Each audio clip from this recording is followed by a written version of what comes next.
AutoCAD সফটওয়্যারে কাজ করেছি, কিন্তু লোডশেডিং, সফটওয়্যার ক্র্যাশ কিংবা অনাকাঙ্ক্ষিত কোনো কারণে সফটওয়্যার বন্ধ হয়ে যাওয়ার ফলে ফাইল হারায়নি এমন মানুষ খুব কমই আছে।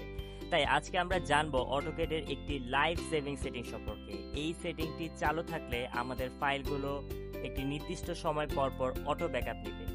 অপশনটি চালু করার জন্য প্রথমে আমরা আমাদের অটোক্যাড ইন্টারফেস থেকে ওপি এন্টার দিয়ে অপশনকে এনাবল করব।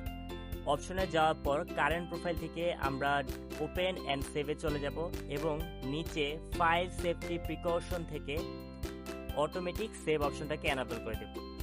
এখন আমরা এখানে 0 দেওয়া আছে, ক্ষেত্র বিশেষে এখানে 10 দেওয়া থাকে। আমরা এটিকে যদি 1 মিনিট দিয়ে অ্যাপ্লাই দেই এবং ওকে করি, তাহলে আমাদের ফাইলগুলো প্রত্যেক 1 মিনিট পর পর অটোমেটিক সেভ হবে। এই ক্ষেত্রে আমাদের সফটওয়্যার যদি কোনো কারণে ক্র্যাশ করে কিংবা লোডশেডিং হয়, সেক্ষেত্রে সফটওয়্যারটি যদি ক্লোজ হয়ে যায়, সেক্ষেত্রে সর্বশেষ মিনিটে যে কাজটি করা হয়েছিল সেটির ব্যাকআপ আমাদের ব্যাকআপ ফাইলসে জমা হবে। ফলে আমরা আমাদের হারিয়ে যাওয়া কাজগুলোকে সম্পূর্ণরূপে কিংবা ক্ষেত্র বিশেষে আংশিক রূপে ব্যাক পেতে সক্ষম।